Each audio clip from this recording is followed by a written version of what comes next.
lugar, que é um ponto muito crucial, é a gente entender que a gente é ser social, né? Então, desde que a gente nasce, a gente tem essa interação com o mundo e é a partir disso que a gente vai, né, vai criando, vai se fortalecendo, né? Vai criando uma personalidade e também questões mais estruturais, assim, né, neuropsicológicas. Como eu sou neuropsicóloga, eu sempre tento levar para esse lado, assim.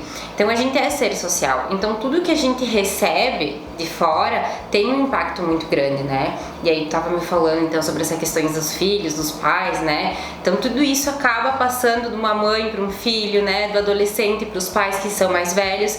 Então, eu acredito que é um ponto, assim, que realmente traz uma ansiedade maior, né? Com certeza. E que, junto com outras coisas, pode desenvolver alguma psicopatologia.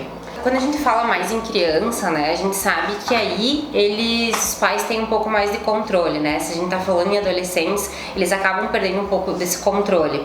Mas eu acredito que dentro do adulto, assim, na questão do próprio adulto, é poder fiscalizar, né? A fiscalização, poder compreender da onde que tá vindo aquela informação, porque uma das coisas que a gente tem percebido muito e que aconteceu muito agora na Covid foi a questão da vacinação que a gente tava falando, né?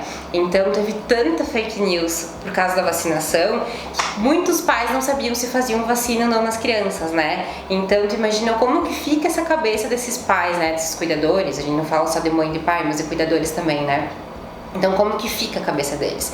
Então, é poder se observar, entender o que está acontecendo, né? Qual que é a tua ansiedade como cuidador frente a essa fake news, frente a essa procura, né, da informação, e a partir daí conseguir, né, como adulto, realocar da onde que é. Eu sempre tento trabalhar assim com os adultos as questões da fonte, né? Da onde que a gente está tirando isso? É uma fonte segura? Não é uma fonte segura, né? Por que que eu estou procurando isso? Então eu acho que através dessa fonte, né, do jeito que a gente vai repassar para as crianças também, para os adolescentes.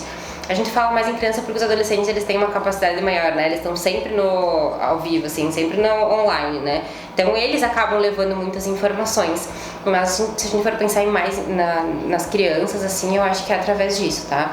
De poder focar aonde que eu tô procurando essas informações, de que forma, uma forma mais dinâmica, talvez, né? De um outro jeito, mais empática com a criança, para que também não seja um susto, né, para a criança. Se a gente for pensar assim numa questão mais neuropsicológica, o nosso cérebro ele é programado, ele foi programado para entender as situações, né? A gente consegue fazer um scanner assim do cenário que a gente tá e a gente tá sempre buscando ter respostas, né? Então a questão de tu não ter respostas é algo que te gera uma ansiedade muito grande, né? Uma angústia muito grande.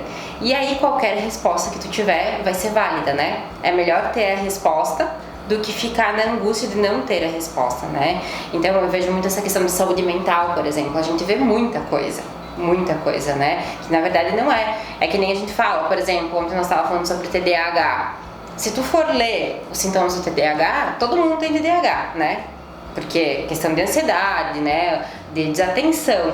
Mas aí que tá, a gente precisa filtrar e sempre procurar um profissional, né? Tive algum sintoma, alguma coisa, tanto físico como emocional.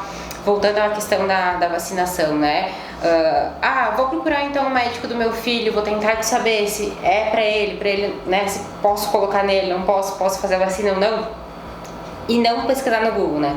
Porque no Google a gente vai ter várias informações e como hoje é muito aberta essas questões de informações, cada um vai dar a sua opinião, né? E aí a gente precisa procurar pessoas especializadas para ter uma certeza disso tudo. Eu acho que tudo a gente tem que ter um equilíbrio, né? A importância do equilíbrio, de a gente entender que sim, que coisas externas elas têm um impacto muito grande em nós, principalmente nas crianças, né? E aí a gente tem uma mão de via dupla, a gente tem os cuidadores, tem a criança, né? Então os cuidadores vão ter informações, vão repassar para essa criança, a criança vai repassar à frente, né? Então a gente sempre poder ter essa dosagem do que a gente está recebendo, poder parar, analisar o que tá sendo recebido e dentro disso poder entender qual o impacto que está ocasionando em nós, né? Principalmente como adultos ou adolescentes, para a gente entender o porquê que a gente está procurando sobre isso, de que forma que isso pode nos prejudicar.